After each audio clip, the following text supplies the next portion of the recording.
Bonjour à tous. Cette année, Rencontrons le monde fête son tout premier Noël et pour l'occasion, je vous ai préparé un calendrier de l'Avent spécial Amérique latine. Je remercie alors toutes les personnes qui se sont prêtées au jeu pour nous raconter un Noël ou un nouvel an qu'ils ont vécu en Amérique latine et qui les a marqués. Dans cet audio, nous allons entendre l'histoire de Jérémy, qui nous raconte aujourd'hui un petit peu son histoire, donc un Noël qu'il a vécu dans une famille mexicaine. Et je vous souhaite une très très bonne écoute. Bonjour, je m'appelle Jérémy, j'ai 27 ans, je suis originaire de Savoie et je suis ingénieur aéronautique. Aujourd'hui, je vais vous parler de mon expérience des fêtes de fin d'année euh, à l'étranger et plus particulièrement à Querétaro, au Mexique.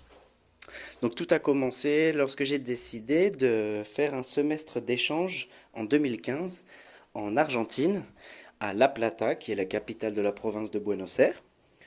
Et je suis resté là-bas 6 mois, de août à décembre 2015. Arrivé aux fêtes de Noël, il n'était pas possible pour moi de rentrer en France puisque j'allais continuer avec un stage aux États-Unis. J'ai donc décidé de passer Noël au Mexique, à Querétaro, dans une famille où on a été avec un ami invité cordialement. Donc cet ami est français et il était déjà allé au Mexique et c'est de là qu'il connaissait la famille qui nous a accueillis. Donc nous nous sommes rendus à, à Querétaro quelques jours avant Noël, le 20 décembre, et nous avons directement rejoint notre ami mexicain et sa famille. Donc nous avons été reçus comme des princes. La générosité des Mexicains est sans pareil.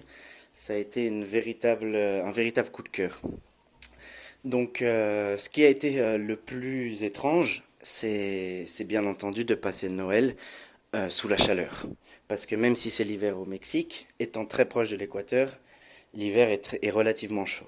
Nous étions donc en short et t-shirt. Pour moi, étant savoyard, c'est un réel changement, un cataclysme entre le Noël près de la cheminée sous la neige et le Noël à 30 degrés dehors.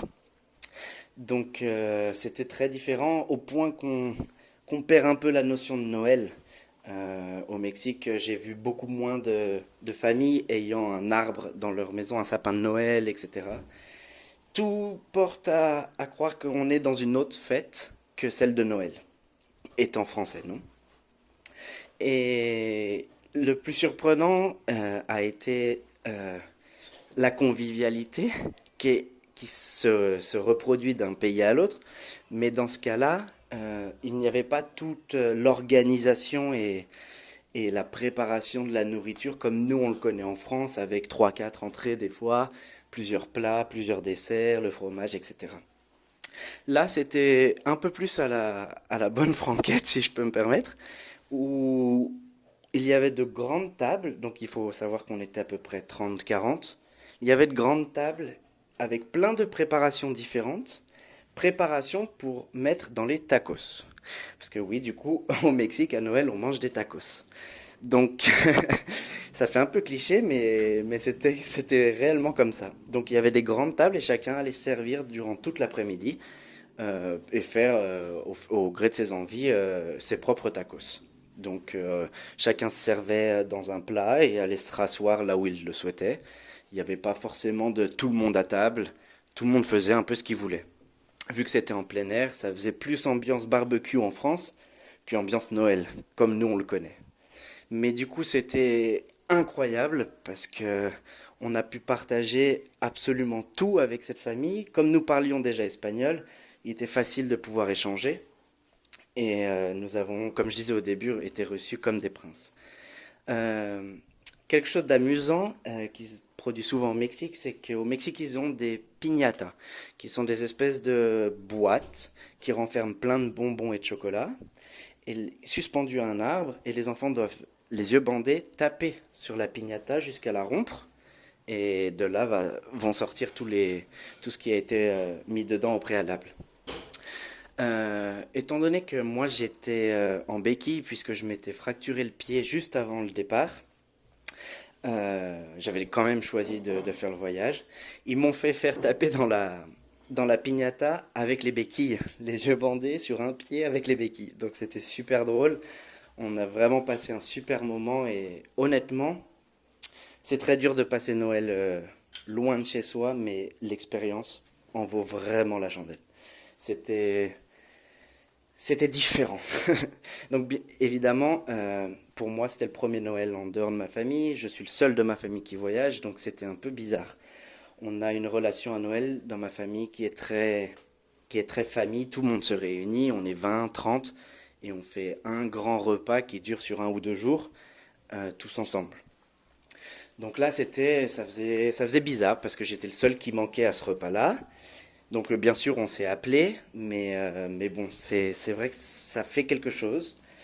Mais par la suite, j'ai eu l'occasion de le refaire et, et c'est vraiment le premier qui est le plus difficile. Après, finalement, vu qu'on se sent pas en hiver, vu que on est dans un monde un peu différent, dans une autre réalité, on réalise plus trop que c'est Noël et on apprécie tellement le moment présent que finalement, on peut pas être triste d'être loin. On est forcément un peu triste, mais le bonheur reçu par les locaux chez qui on était efface complètement cette tristesse. Donc pour conclure, je dirais que si vous avez un jour l'occasion de le faire, de passer Noël dans une famille étrangère, foncez. Ne vous posez pas la question parce que ce sont des opportunités qui ne se répètent pas souvent. Surtout si on est invité, si on a établi une bonne relation, c'est vraiment un moment unique et je le recommande vraiment à tout le monde.